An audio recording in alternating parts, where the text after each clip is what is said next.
Welcome to the Slop Farm. Enjoy the video. You start by confirming prerequisites, VS Code updated and Node. JS installed. This prevents version conflicts.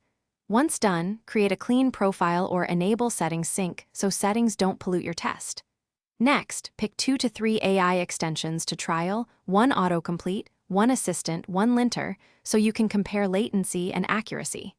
Install them one at a time and reload the window. Observe CPU usage and startup time to catch immediate issues before deeper configuration. You now configure each extension's core settings. Add API keys, adjust model selection, and set rate limits. These parameters shape cost and responsiveness. Once configured, run consistent tests, ask for a function, request a refactor, and perform cross-file suggestions to compare outputs directly. Make sure to record latency, token usage, and accuracy per task. This data reveals trade-offs between speed and quality.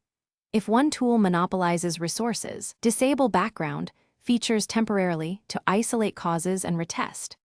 You finish by synthesizing test results.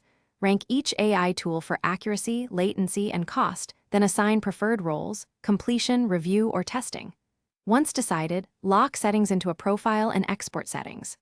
JSON so teammates replicate your environment, automate installs with the CLI if needed. If something breaks, start troubleshooting. Inspect VS Code logs and extension host traces, disable other extensions to detect conflicts, and verify API quotas and network connectivity. This single check often resolves mysterious failures. Thanks for watching. Consider subscribing if we helped you today.